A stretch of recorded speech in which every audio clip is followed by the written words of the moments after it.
For me, voting means choosing the right party who you think can impact your direct community.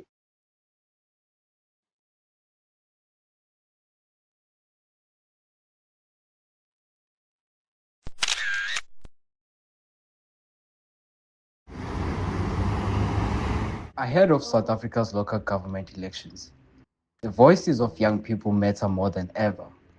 According to the Provincial Electoral Officer in KZN, Tombifuthi Masinga, research shows a decline in voter participation among young people.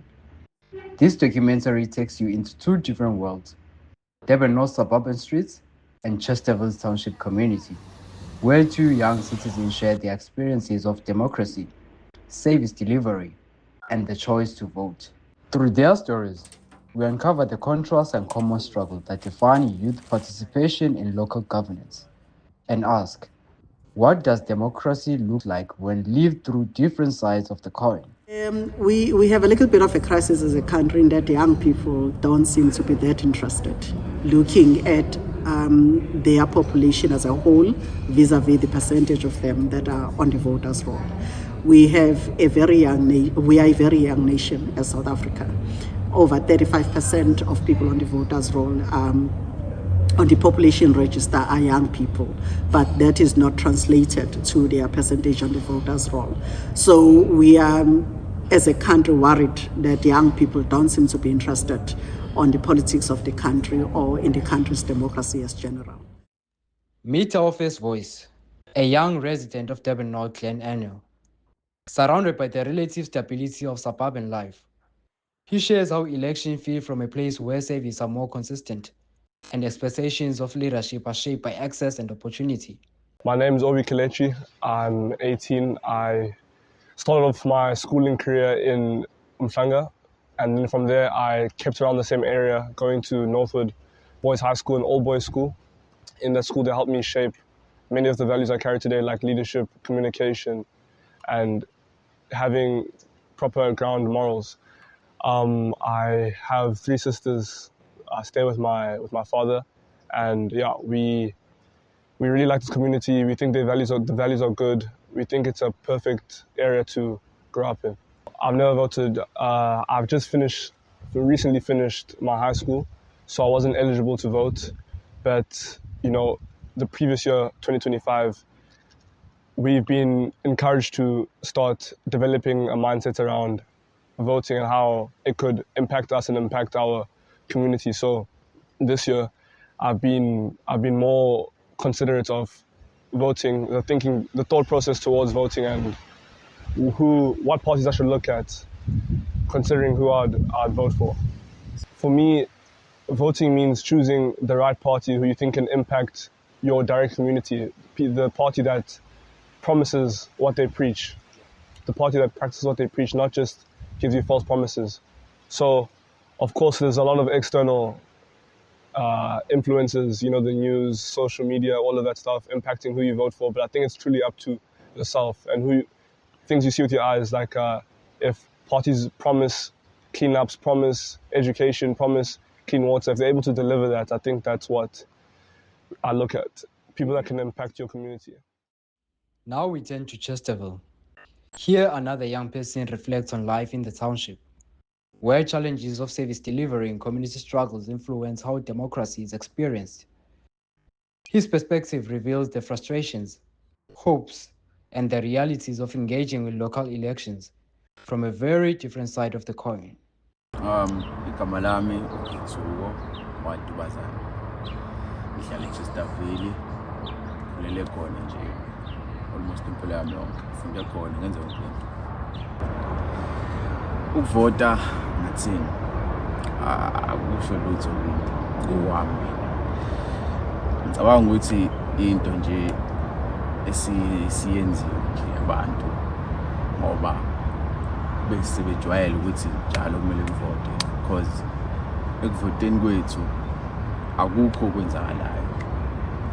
Kufana ukuthi nje into nje yenziwayo, alokhu ushintsho khona. Kuningi nje ne-safety la emhlabeni la sihlala khona. Abantu bagcine sebebamba inkonzi ngenxa yokuthini bayithola imisebenzi, abatholi lutho, bahleli nje emakhaya balambile. So angiboni ukuthi ngizovota, ngizoqhubeka nje ngihlale kanje until kuba khona ushintsho. Labantu laba basuke bekhampenela nje ngaleso sikhathi, baba nendaba nathi ngaleso sikhathi leso makusuke kuzovotwa. Mase kuphele yonke leyo nto leyo basithembise lezi zinto abathi bazozenza, sisuke sikhala ngazo, mase kuba ukuphela nje kanjalo. So cha kwamanje mhlampe-ke mangathiwa mhlampe lama election azayo kuyavotwa, mase ngibona ushintsho laba olenzakalayo, mhlampe-ke ngingasho ukuthi ikhona sengibona ushintsho.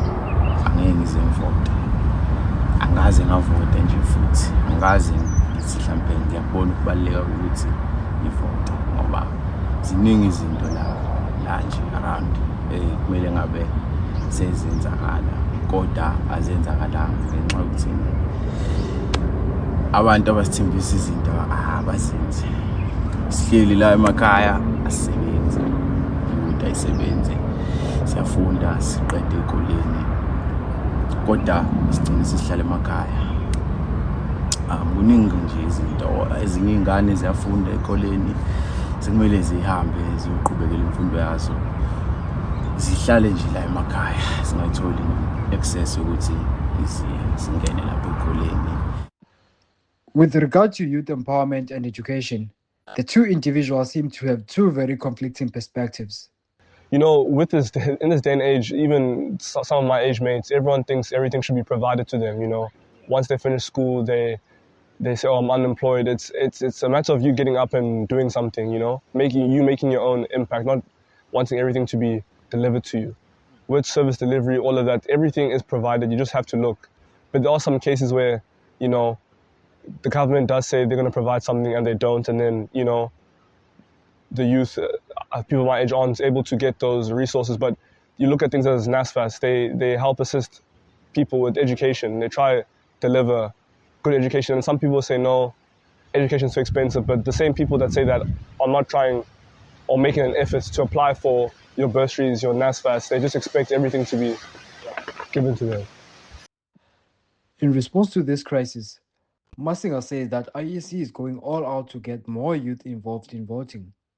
All our initiatives are geared towards trying to get young people more interested in what is happening as a country, because this is their future at the end. We work with youth formations wherever we find them, whether it's in the political space, whether it's in the communities, whether it's in the churches, whether it's in tertiary institutions. It's easier to get young people that are organized because those are pretty much a captured audience. Our biggest challenge is young people that are not working, that are out of school, that are not participating in their communities, because trying to reach those people is quite a milestone. So we try and work with other organized formations to devise strategies of reaching out to young people that do not see the value and the benefits of being part of the socio-political life of your community. A young person needs to understand what is in it for them.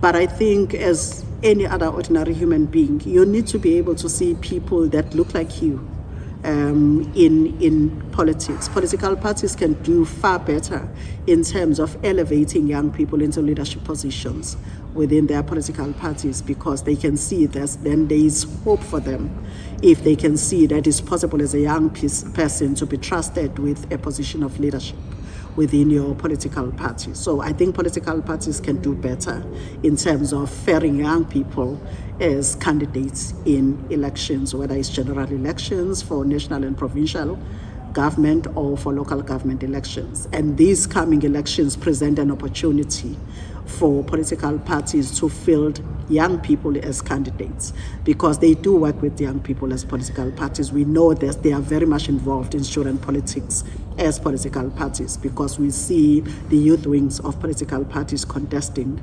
SRC elections in tertiary institutions. And I think those people should be groomed for leadership roles even within political parties themselves. And I think that's one of the things that political parties can do.